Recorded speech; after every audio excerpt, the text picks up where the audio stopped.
한국 사람들에게 가장 관심 있는 단어 5개를 말하라고 한다면 어떤 단어들이 나올까요?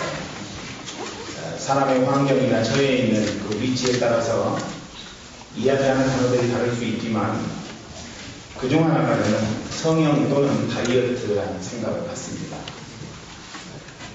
21세기에 접어들어서 성형 또는 다이어트라고 하는 단어가 얼마나 많이 사용이 되는지, 왜 이런 단어들이 사용될까 하는 생각을 갖는다는 그것은 현대가 어필하는 시대이기 때문에 그렇다는 생각을 갖습니다. 자기를 잘 어필하지 못하면 성공할 수 없고, 그래서 어떤 방식으로든 호감을 사람들에게 주기를 원한다는 것이죠. 자기 내면 세계나 매력 있는 것을 보여주는 것은 시간이 많이 걸립니다. 자기 안에 있는 것을 다른 사람에게 보여주고 자기의 매력이 있는 것을 다른 사람에게 보여준다는 것은 어느 정도 교제하지 않으면 캐치할 수 없는 부분이라고 하는 것이죠. 그런데 이제 시간이 많이 들어가게 해서 자기를 어필하는 것은 굉장히 위험할 수 있다는 것입니다. 초고속 시대여서 내가 어필하기 이전에 게임이 끝나버리기 때문에 그럴 수 있다는 것이죠. 사람들은 그래서 5분의 첫 인상으로 사람의 마음을 사고자 합니다. 이를 위해서 필요한 게 뭐냐? 외모라고 하는 것이죠. 그래서 사람들은 성형하고 다이어트 합니다. 근자에 우리가 자주 사용하는 말 중에 호감, 비호감, 주얼, 비주얼 이런 단어들이 사용되어 있는데 10년 전만 해도 이런 단어들은 잘 사용하지 않는 단어들이었다고 하는 거죠. 근데 우리가 많이 사용하면 많이 사용할수록 우리가 살아가고 있는 트렌드를 반영하는 것은 아닌가 하는 생각을 갖습니다. 그래서 이제 사실 성형이나 다이어트라고 하는 단어는 시대의 부산물일 수도 있다고 하는 것입니다. 시대가 요구하는 그런 단어입니다.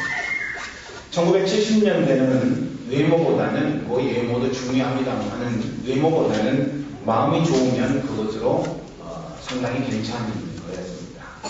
그래서 1973년도에 나온 남진의 마음이 고와야지는 이런 내용을 노래합니다. 새까만 동전 아가씨 겉으론 거만한 것 같지만 마음이 비단같이 고와서 정말 나는 반했네. 마음이 고와야 여자지 얼굴이 예쁘다고 여자냐. 한 번만 마음 주면 뵙지 않는 여자가 정말 여자지. 여러분 그런 노래가 통했다고 하는 것입니다. 통했어요. 그런데 이런 노래가 지금도 통하는가? 그렇지 않다고 하는 것입니다. 요즘은 마음 안 고와도요 얼굴만 예쁘면 괜찮아요. 얼굴만 예쁘면 다 되는 세상입니다. 서글픈 현실 아닙니까? 그러니까 싸가지 없는 얼짱대 착한 추녀 누구를 고르겠는가? 남자들에게 물어보면, 우리 청년들에게 물어본다면 여러분 싸가지 없는 얼짱이 훨씬 낫다는 생각을 갖게 된다고 하는 거죠. 그래서 이제 신조어가 생기는 겁니다. 어떤 신조어가 생겨요? 살림 못해도 얼굴만 이뻐라. 이런 신조어가 생긴다는 것입니다. 과거에 이제 다른 거 다 못해도 돈만 있으면 돼. 다른 거 다 못해도 공부만 잘하면 돼. 이런 이야기들은 있었습니다만은 아무것 못해도 얼굴만 이쁘면 된다. 이런 이야기는 근자에 나오는 이야기들이 아니겠는가. 여자들도 마찬가지예요. 뭐라고 이야기합니까? 남자 능력 없어도 돼. 허우대만 멀쩡하면 돼. 돈은 내가 벌 테니까. 그러면서 여자들이 추구하는 게 뭐예요? 나쁜 남자를 추구한다는 것이죠. 성실하고 착하고 최선을 다해서 일하는 남자보다도 내 마음 심금을 울릴 수 있는 남자, 그런 분위기만 유지해도 괜찮은 남자, 돈 못 벌도 괜찮다는 거죠. 성실하지 않아도 괜찮다는 거예요. 여러분 우리의 시각이 이렇게 변화되고 있습니다. 사순절 기간입니다. 어느 시간보다 어느 시점보다 주님의 희생을 기억하며 우리의 삶을 돌이킬 시점입니다. 조금들이 아닌 신앙적인 요소들을 저는 이 사순절 기간에 다이어트 하기를 원합니다. 앞으로 부활절 이전까지 주중이고 또 주일이고 간에 상관없이 다이어트 신앙에 대해서 여러분들과 함께 묵상하고 생각해 보기를 원합니다. 오늘은 첫 번째 시간입니다. 여러분 따라서 한번 말씀해 보시기 바랍니다. 인정받고자 하는 마음. 다시 한번요. 인정받고자 하는 마음. 그렇습니다. 우리 삶에서 다이어트 해야 될 것은 인정받고자 하는 마음입니다. 아담과 하와 이후에 우리 속에 자리 잡고 있었던 하나님의 영이 떠나버리고 그리고 그 하나님의 영을 대신해서 우리의 마음을 차지한 게 바로 자아라고 하는 것입니다. 그런데 자아의 속성은 무엇입니까? 자아는 타인보다 자기가 높아져 발생하는 인정을 추구한다고 하는 것입니다. 그러니까 우리의 자아는요, 박수 받고 싶어요. 지지를 받고 싶어요. 모든 사람들이 내가 생각하는 것에 동조하기를 원한다는 것입니다.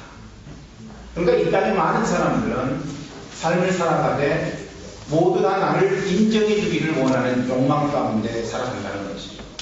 가인은 하나님께로부터 자기 동생 아벨을 인정받았지만은 동일하게 하나님 앞에 예배 드렸음에도 불구하고 인정받지 못한 자기 자신에 대해서 심한 모멸감을 느끼게 됩니다. 그리고 인정받은 자기 동생 아벨을 죽이게 되죠.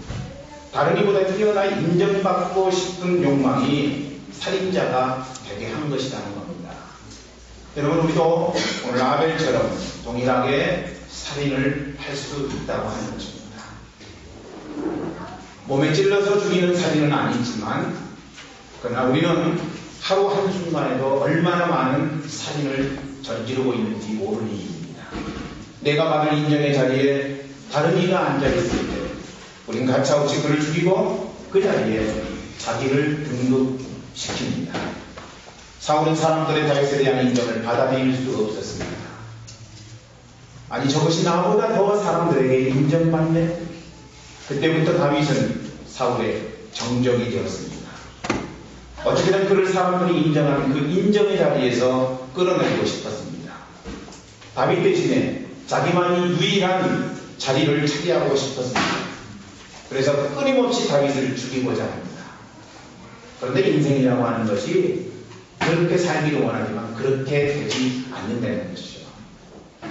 끊임없이 다윗을 죽이기를 원했지만 여러분 다윗이 죽지 않습니다. 오히려 그렇게 행동했던 사울이 끝내 다윗을 죽이려다 자기가 죽고 말게 됩니다. 사도행전 5장을 보면요 아나니아와 삽비라라고 하는 부부가 등장합니다. 그들은 예루살렘 교회의 일꾼이었습니다. 사도행전 4장에 보면은 바나바라고 하는 사람이 등장하는데 그 바나바라고 하는 사람은 동일하게 예루살렘 교회의 일꾼이었습니다. 그런데 그가 자기의 밭을 팔아 사도들의 발 앞에 갖다 놓게 됩니다. 보면 많은 사람들이 박수를 쳐주었을 거예요. 바나바 당신은 정말 믿음 있는 사람이군요. 당신은 대단한 사람이군요. 어떻게 당신처럼 충성하고 헌신할 수 있을까요? 여러분 인정해 주었을 것입니다. 그것을 목격한 아나니아와 삽비라 부부도 나도 사도들의 발 앞에 헌금하고 사람들이 인정해 줄 거야. 이런 생각이 그들을 사로잡게 되고 그들은 그래서 사도들에게 헌금할 것을 약정하게 됩니다. 무엇에 기인한 것입니까? 인정받고자 하는 욕망에 기인한 것입니다. 여러분 이것보다 사실 앞서야 되는 것은요 사랑이에요. 아멘. 충성이고 헌신이라고 하는 것입니다. 교회를 사랑하고 성도를 사랑하는 까닭 때문에 자기의 것을 자기의 것이라고 하지 아니하고 주님 앞에 내놓았어요. 이것이 우선이 되어야 되죠. 이것이 첫 번째가 되어야 된다는 것입니다. 그런데 아나니아와 삽비라는 그런 의식 없이 사람들에게 인정받고자 하는 생각 때문에 약정을 했다고 하는 것입니다.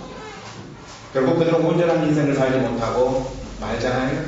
우리가 성경에서 경종하는 소리, 그 경종하는 소리에 귀를 기울여야 됩니다. 저는 우리 교회 모든 분들이 인정받으려고 하는 욕망을 다이어트 했으면 좋겠습니다. 물론 우리는 우리의 가정에서 인정받고 싶어요. 자녀들에게 존경하는 아빠로서 인정받고 원합니다. 청소년 자매 하나에게 너는 꿈이 뭐니? 이렇게 물어봤더니 저는 현모양처요 이렇게 이야기를 합니다. 얼마나 이쁜지 모릅니다. 우리는 현모양처로서 남편에게 인정받고 자녀들에게 인정받기를 원합니다. 우리는 회사에서 인정받기를 원합니다. 교회에서도 인정받기를 원합니다. 어차피 여러분 우리의 자아는 인정받기를 원하기 때문에 이 인정받고자 하는 마음을 아예 없앨 수는 없습니다. 그러나 인정받고자 할 때 그 인정은 먼저 하나님을 사랑하고 이웃을 사랑하는 그 이유에 기인해야 된다고 하는 것입니다. 다른 목적이 선행될 때 인정받고자 하는 것은 하나의 욕망이요 하나의 야망이 될 수밖에 없다는 것입니다. 그런 욕망과 야망에 사로잡히면 안 돼요. 그런 야망, 욕망은 우리가 다이어트 분명 해야 된다고 하는 것이죠. 그렇다면 다이어트의 방법은 무엇입니까? 첫째, 인정받으려는 욕망을 다이어트 하려면 자기 대신에 다른 사람을 인정하라고 하는 것입니다. 더 많이 인정돼야 돼요. 오늘 보면 7절이 그것을 말씀하고 있습니다. 우리 같이 읽어보죠. 표준 세번역본으로 번역된 말씀입니다. 시작. 여러분은 눈앞에 나타나는 일을 똑바로 보십시오.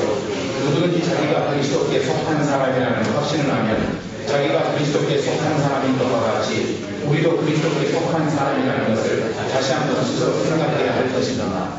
무슨 말이에요? 내 새끼 귀한 남의 새끼 귀한 줄도 알라고 하는 방식입니다. 내 것 소중하면 남의 것도 소중하다는 것을 알라는 거예요. 내가 느끼는 느낌과 내가 간직한 진리가 소중하다면 다른 사람의 진리, 다른 사람의 생각도 소중한 것이라는 말씀입니다. 즉 다시 말하자면 내가 인정받으려고 하는 것만큼 다른 사람도 인정받고 싶어 하기 때문에 다른 사람 인정해 주자는 것이죠. 여러분 우리의 삶 가운데 나와 다른 사람들이 있을 수 있어요. 나와 가치관이 다르고 나와 생각이 다르고 추구하는 방향이 다를 수 있다고 하는 것입니다. 그런데 우리는 나와 다르다는 이유로 그를 가차없이 죽이는 자리에 있게 되더라는 것이죠. 여러분 우리가 그렇게 살면 안 되는 거죠. 나와 다르다고 할지라도 존귀 여기고 인정해주는 작업이 우리의 삶 가운데 필요하다는 것입니다. 그러면 지금 왜 바울이 이런 말을 하고 있습니다. 여러분이 알고 있듯이 고린도 교회는 목회자의 권위가 땅에 떨어져 있는 그런 교회고, 그리고 여러분 교회는 여러 분파로 나뉘어져서 만신창이가 되어 있는 상태입니다. 뿐만 아니라 교회 안에는 무성한 억측과 소문이 난무하고 있습니다. 이게 고린도 교회의 단면도입니다. 그런데 그 단면도를 좀 더 확대해서 우리가 분석해 본다면은 그 교회의 상황의 키워드는 인정 모드라고 하는 것입니다. 성도들이 모두 다 인정받기를 원하는 그런 형국을 갖고 있다는 것이죠. 인정받고자 하는 마음. 안타까운 고린도 교회의 여러 가지 말의 중심에 바울이 있었다는 것입니다. 어떤 말이 있었습니까?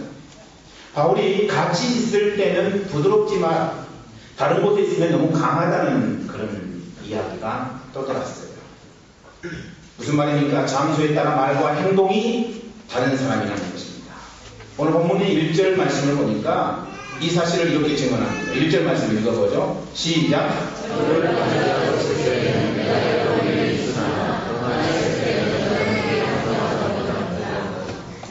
이 말을 듣는 바울의 마음이 무너졌습니다. 앞에서는 살살거리고 뒤에서는 욕하는 자처럼 말하는 성도들의 말 때문에 여러분 바울의 마음이 지금 땅에 떨어지고 있습니다. 한 걸음 더 나아가 성도들은 바울의 설교에 대해서도 부정적인 말을 보입니다.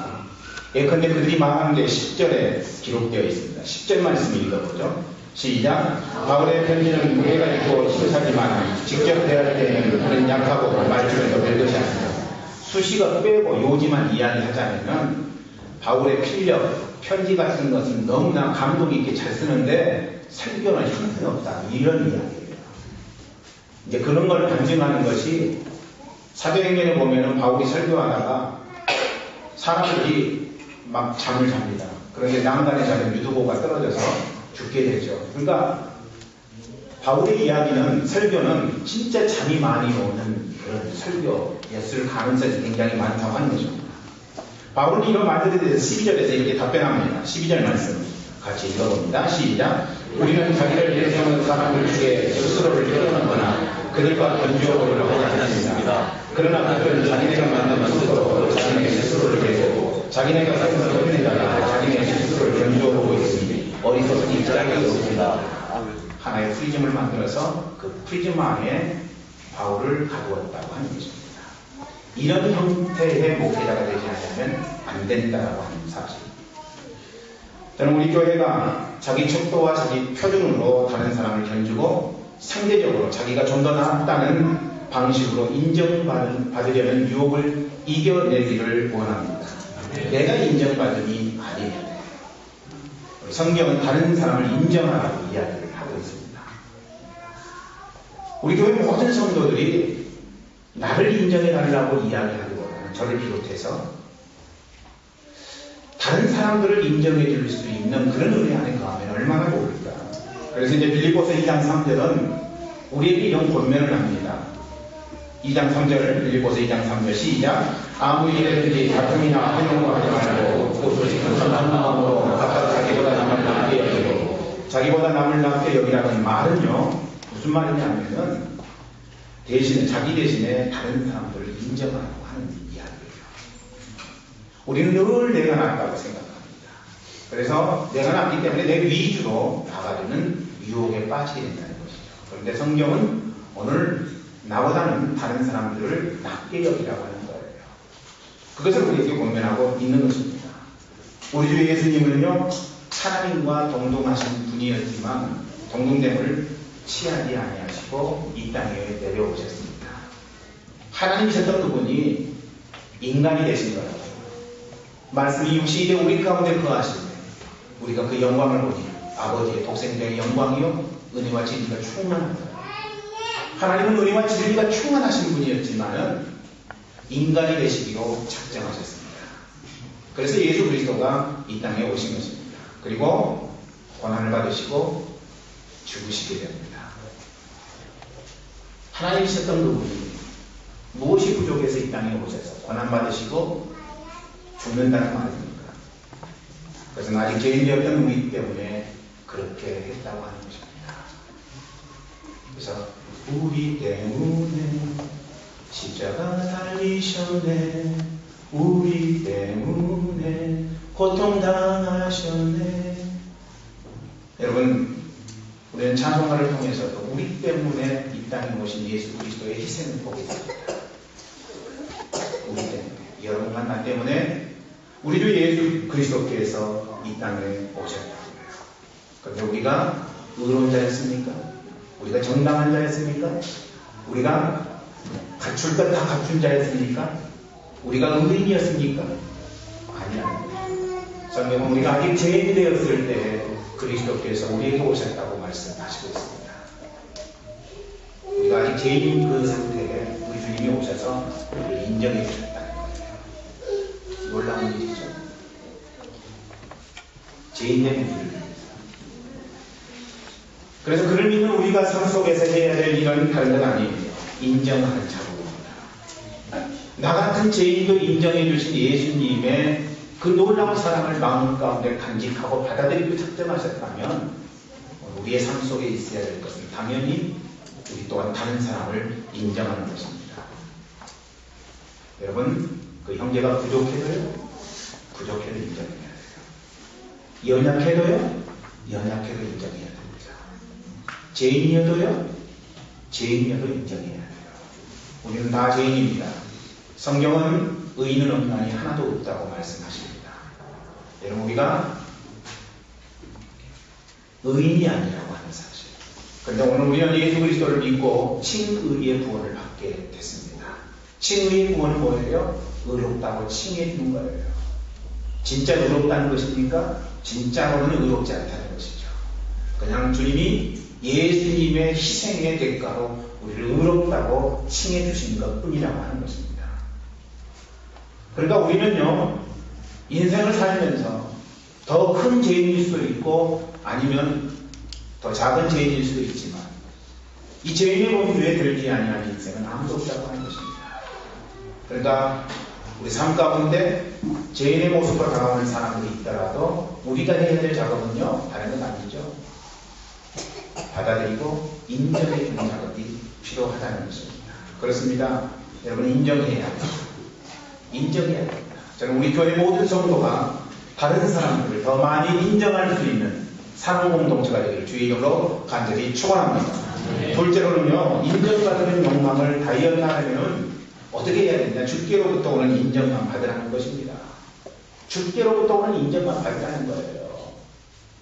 문제는 주께로부터 오는 인정 대신에 이 땅에 살아가는 많은 사람들이 자기 주위에 있는 사람들로부터 인정을 받으려고 하는 것이 문제가 되더라는 것입니다. 오늘 보면 17절, 18절은 그것을 이렇게 진술합니다. 읽어보죠. 시작. 자랑하는 자는 주 안에서 자랑하는 자, 옳은 인정함을 받는 자는 자기를 칭찬하는 자가 아니요 오직 주께서 칭찬하시는 자니라.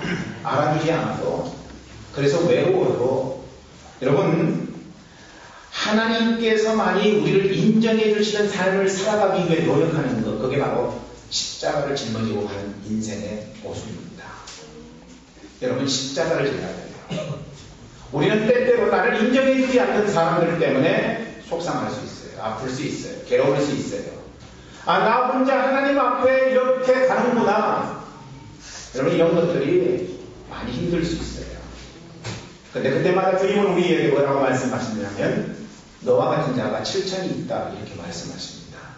각자 자기의 처해진 삶의 현장 속에서 십자가의 길을 가지만 그것이 드러나지 않을 뿐이라고 하는 거예요. 그런 사람이 7천이 있다는 것입니다. 여러분, 외롭습니까? 주님의 말씀대로 순종하며 나아가는 길, 그래서 내가 사람들로부터 인정받지 않는다고 할지라도 하나님 당신으로부터 인정을 받기를 원합니다. 이런 삶을 살아가는데 힘드십니까? 여러분, 그게 십자가라고 하는 거예요. 우리 십자가를 지고 가야 됩니다. 최근에 저를 많이 생각해 보았습니다. 그 생각 중에 하나의 결론은 내가 너무 사람들의 평판에 귀를 기울이고 있는 것은 아닌가 하는 생각이었습니다. 성도들에게 인정받으려고 하는 욕망이 제게 있었다는 것이죠. 그러니까 여론의 추이를 살폈습니다. 나를 어떻게 생각할까? 프라임에 있는 사람들이 나를 어떻게 생각할까? 우리 교회 성도들은 나를 어떻게 생각할까? 나와 관계 맺고 있는 사람들은 나의 삶에 대해서 어떤 평가를 내릴까? 이게 너무나도 큰 저의 관심사였습니다. 그래서 바람과 같이 들려오는 소리들이 나를 괴롭게 했습니다. 아팠고 힘들었어요. 그런데 여러분, 하나님 깨닫게 해주시는 것이 뭐냐면 이건 선지자에게 있어서는 안 될 것이라는 것입니다. 선지자는 하나님의 인정만 받으면 된다는 거예요. 그러기에 선지자는 하나님의 말씀을 여과 없이 하나님의 백성에게 그대로 전달해야 된다는 것이죠. 내 느낌이나 내 생각으로 제한하지 아니하고 하나님이 주신 말씀을 그대로 전달하는 것, 이게 여러분 선지자에게 있어야 될 요소라고 하는 것입니다. 여러분, 때때로는 성도가 인정하지 않을 수 있어요. 성도가 달리 말할 수 있습니다. 그런데 그럴 때 저는 성도들이 시험 드는 게 두려웠습니다. 이렇게 해서 상처받으면 어떡하지? 이렇게 해서 시험 들면 어떡하지? 그래서 교회 나오지 않으면 어떡하지? 이게 저의 질문이었습니다. 하나님의 살아있는 말씀이 선포되어야 됨에도 불구하고 그러다 보니까 자꾸 하나님의 말씀이 제 안에서 제한됩니다. 혹시라도 시험든 성도가 앉아있으면 그 성도 때문에 더 말씀을 전할 수가 없었습니다. 위축될 수밖에 없었어요. 어떤 말씀을 증거해도 다 걸리는데, 제가 지난번에도 이야기했습니다만 성도 여러분 사랑하십시오, 이렇게 이야기를 해도 마음이 불편하면 목사님 당신이나 사랑하십시오, 이렇게 나오는 상황이 발생할 수 있다는 거죠. 그런 것들이 힘들었어요. 제가 물론 하나님 말씀하시면 말씀하시는 대로 전하고자 노력했습니다. 그런데 하나님 말씀하셨지만 자꾸 부드럽게 전하려다가 하나님 주시는 느낌과 메시지가 그대로 살려 전달되지 아니하고 약화되는 상황이 발생합니다. 한국에서 7년 목회하고 여기 프라하에서 13년 목회하는데 20년 내내 그러고 있습니다. 지금 21년째 제가 담임 목회를 하고 있는데 21년 내내 그러고 있습니다. 저는 하나님 종입니다. 사람을 기쁘게 하는 것이 아닌 하나님 마음을 기쁘게 하는 것이 종에게 있어서 가장 소중한 가치입니다. 그럼에도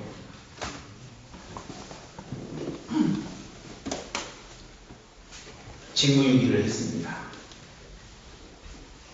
하나님의 종으로서의 직무유기. 오늘 여러분에게 저희 다음되지 못함을 고백합니다. 용서해 주십시오. 하나님의 말씀으로 증거해야 되는데 자꾸 제 스스로 제한시켰습니다. 용서해 주십시오. 사람들이 저를 인정하는 인기에 영합하지 않고자 합니다. 하나님 말씀을 선포하겠습니다. 가감 없는 하나님 말씀을 선포하고 하나님이 제게 주신 말씀 그대로 선포하겠습니다. 인기에 영합하면 영합할수록 하나님의 인정과는 제가 멀어지고 사건이 될 수밖에 없습니다. 강단하기 위해서는 이해하고 수용하고 받아들이고 사랑하고 충분히 느낌이 오가도록 그렇게 노력하겠습니다. 그러나 강단하기 위해서는 타협하지 않겠습니다. 성도라고 다르지 않아요. 하나님 기뻐하실 일이 무엇인가를 여러분 생각하십시오. 하나님의 선하시고 기뻐하시고 온전하신 뜻이 무엇인지 분별하라고 말씀하신 것처럼 오늘 이 땅을 살아가는 성도들이 해야 될 작업도 동일합니다. 하나님이 기뻐하시는 것이 무엇인지 생각하라고 합니다. 사람이 기뻐하는 것과 그 인정하는 것을 하나님보다 더 중요한 자리에 놓지 마십시오. 내가 인정받고자 하는 욕망이 하나님 자리에 있는 그게 바로 우상 숭배라고 하는 것입니다. 여러분, 사울은 그렇게 살았습니다. 아말렉 족속과의 전쟁에서 이겼습니다. 하나님이 주신 승리입니다. 그런데 하나님 말씀하시기를 그 어떤 것도 생명 있는 것은 살리지 말 것을 말씀하셨습니다. 사무엘이 전쟁이 끝나고 나서 진중에 갔더니 진중에 양과 소의 우는 소리가 들리고 왕 아합이 죽지 않았습니다. 사무엘이 어찌 민고를 들었습니다. 그때 사울이 이야기한 게 무엇이었습니까? 하나님 앞에 신한 것으로 제사하려고 살려두었습니다. 사무엘이 유명한 말 하나를 하게 되죠. 순종이 제사보다 낫습니다. 순종이 제사보다 낫다는 거죠. 궁핍한 변명을 하는데 지금 사울이 내가 이렇게 살려둔 것은 나 자녀가 잘 살기 위한 것이 아니라 하나님 앞에 신하는 것으로 예배하기 위해서 살려둔 것입니다. 사무엘이 뭐라고 이야기합니까? 하나님이 왕의 자리에서 내려오게 할 것입니다. 여러분, 그러고 나서 이제 몇 번의 기회가 있었지만은 자기 자신을 인정하지 않고 있다가 사울이 결정적인 순간에 이제 인정하면서 내가 죄를 지었습니다. 그러면서 뭐라고 이야기하느냐면요. 근데 백성들 앞에는 제가 죄 지었단 말 하지 마십시오. 백성들 앞에서는 나를 높여주십시오. 이렇게 사무엘에게 사울이 이야기합니다. 여러분, 사울에게는 백성들의 느낌이 하나님보다 더 소중했습니다. 백성들의 생각이 뭔가에 온 초점이 맞추어졌던 거예요. 사울은요, 백성들의 문화는 어떠한가 그 문화에 자기 인생을 맡겼습니다. 하나님의 말씀, 하나님의 살아있고 강권하시는 말씀이 사울의 삶 가운데 중요하지 않았어요. 중요하지 않았습니다. 지금 내 주위에 있는 사람들이 무엇을 원하는가, 그것이 가장 소중한 사울의 선택이었다고 하는 것입니다. 누가복음 22장에 보면요, 제자들의 예수님께 대한 질문이 기록되었습니다. 어떤 자가 가장 큰 자인가를 묻는 질문. 제자들이 예수님께 묻지요. 어떤 자가 가장 큰 자입니까? 그랬더니 예수님께서 뭐라고 답변하세요? 예수님께서 26절에서 이렇게 답변합니다. 26절 말씀 한번 읽어보죠. 누가복음 22장 26절 시작. 너희는 그렇지 않으니 너희 중에 큰 자는 젊은 자와 부모가 섬기는 자와 같으니라. 섬기는 자가 큰 자라고 이야기를 합니다. 섬기는 자가 부모 될 수 있다고 이야기합니다. 섬기는 외에는 아니라는 거죠. 여러분, 오늘 인정받고자 한다는 어떤 자리가 된다고 주님 말씀하십니까? 섬기는 자리가 된다고 하는 거예요. 섬기는 자. 가정에서 가장 큰 자는 부모일 수밖에 없습니다. 왜 그래요? 부모는 자녀들을 섬기는 자이기 때문에 그렇습니다. 그들의 필요한 것을 공급해 줍니다. 그들이 원하는 것을 최선을 다해서 허락합니다. 그들을 키웠고 그들을 장성하게 만들었고 어떻게 해요? 자기를 온전히 희생합니다. 자기를 다 주면서 자녀들을 그렇게 키웠기 때문에 자녀들은 부모를 크신 분으로 인정하게 된다는 것입니다. 여러분, 사랑과 진실 없는 인정만을 추구하는 자는요, 큰 자가 아니에요. 저는 우리 교회에 저를 포함해서 그런 분이 없기를 소망합니다. 자기가 인정받으려고 하는 그것이 아닙니다. 사랑과 진실로 다른 사람을 섬기는 삶을 사는 사람. 사람들이 인정 중독에 빠져 있어요. 현대는요, 인정 중독에 빠져 있어요. 그래서 다 인정받으려는 그런 몸짓만 해요. 중독입니다. 사람들이 인정해 주지 않아도 우리 주 하나님이 인정해 주시면 그것으로 오케이, 만사행통인 거죠. 여러분, 예수 그리스도도요, 결국에는 사람들이 인정받지 못해서 십자가에 매달리셨잖아요. 전능하신 하나님, 지혜에 부여하신 하나님이셨던 그분께서 사람들에게 인정받지 못해서 십자가에 달리셨다고요. 여러분, 사람들로부터 인정받는 것은요, 화무시비용이에요.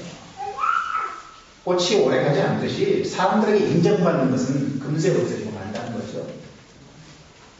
어제 나를 인정해 주었던 자가 오늘 나를 반대할 수 있어요.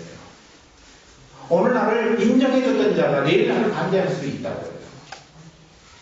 예수님이 6월절 예루살렘에 입성하시고 성전에 가셔서 성전에서 장사하는 자를 없이 전까지만 해도 사람들은 예수님을 인정해 줬어요. 잘한다고 했어요. 권세 있는 저라는 누군가 그렇게 이야기했어요.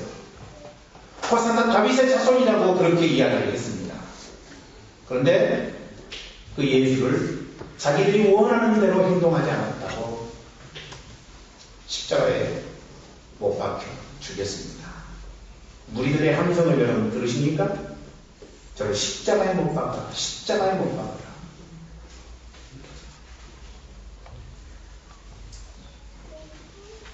여러분, 우리가 인생 살면서 보상은 누구에게 받아요? 하나님에게. 인정은 하나님으로부터 받아야 돼요.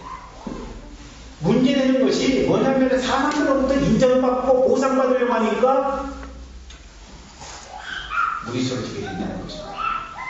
오늘 저는 우리 교회 모든 성도들이 하나님께만 인정받고 살아가기를 원합니다. 영원하신 하나님, 우리를 창조하신 하나님, 그분께서 우리를 인정하신다면 그것으로 그만이에요. 여러분, 지금 누구에게 인정받기를 원하십니까? 하나님 인정받기를 소망하십시오. 사랑이 아닌 하나님께서 큰 사람이라고 말씀하기를 기대하십시오. 그것은 어떻게 가능한 일입니까? 이름도 없이 뜻도 없이 사람 세우는 일에 자기를 헌신하고 그리고 그 사람들 섬기는 일에 최선을 다하는 자, 사랑하고 아낌없이 주기 위해 주님 앞에 결단하고 응답하는 자. 여러분, 그런 자를 우리 주님은 큰 자라고 인정해 주신다는 것입니다. 우리 교회에는 그렇게 헌신하는 사람들이 있어 너무 감사합니다. 자기의 것을 자기의 것이라고 하지 않아요. 주님 영광이 위해서 내놓을 줄 아는 사람들. 이것이 사람 섬기는 거예요. 거룩한 낭비를 드리겠습니다. 이런 결단하는 사람들이 우리 교회는 많습니다. 여러분, 교회의 자산이고 목회자의 행복입니다. 오늘 말씀 다 전했어요. 여러분, 인정받으려는 욕망을 제어하고 다이어트 하십시다. 어떻게 해요? 첫 번째, 내가 인정받으려는 대신 다른 사람을 인정하라고 하는 거예요. 두 번째, 다른 사람의 인정이 아닌 하나님으로부터의 인정받는 섬김의 도로 인생을 살아가라고 하는 것입니다. 이 말씀대로 하셔서 우리 교회 모든 분들, 여러분과 제가 사람들로부터 인정받으려고 하는 욕망 다이어트에 성공하기를 주의 이름으로 간절히 축원합니다. 기도하겠습니다. 하나님 아버지, 고맙고 감사합니다. 오늘 주신 말씀 그대로 사람의 인정이 아닌 하나님의 인정받기